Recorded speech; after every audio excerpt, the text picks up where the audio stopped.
বিসমিল্লাহির রহমানির রহিম। আল্লাহ তাআলা পবিত্র কোরআনে পিতামাতার ব্যাপারে বলেছেন যে পিতামাতা সন্তানকে অতি কষ্টের সাথে লালন পালন করেন। মা 10 মাস 10 দিন সন্তানকে পেটে ধারণ করে, তারপর যখন পৃথিবীতে আসে তাকে অনেক কষ্ট করে লালন পালন করেন, দুগ্ধদান করেন।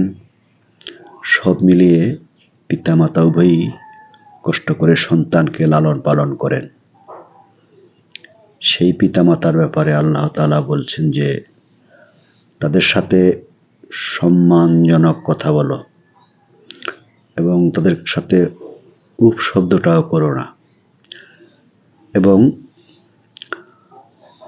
তারা যখন বার্ধক্যপনীত হয় তাদের সাথে সুন্দর কথা বলো এবং তাদের খেদমত করো।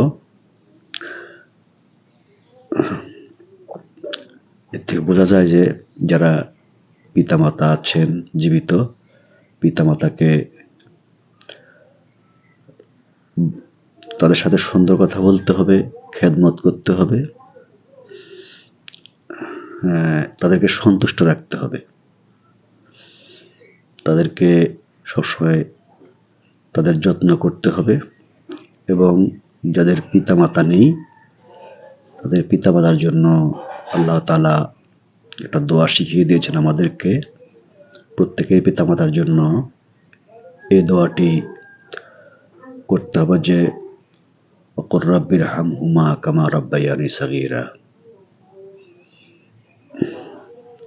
এই বলে দোয়া করতে হবে। তো সব মিলিয়ে পিতামাতার যে একটা হক সেটা পালন করতে হবে। এই হচ্ছে মোটামুটি কথা। আরো বিস্তারিত বর্ণনা আছে কোরআন এবং হাদিসে, আমাদেরকে এগুলো সব মেনে চলতে হবে। সবাইকে, যারা পিতামাতার জীবিত আছেন, যাদের পিতামাতার খেদমত করার তৌফিক দান করেন। আসসালামু আলাইকুম ওয়া রাহমাতুল্লাহি ওয়া বারাকাতুহু।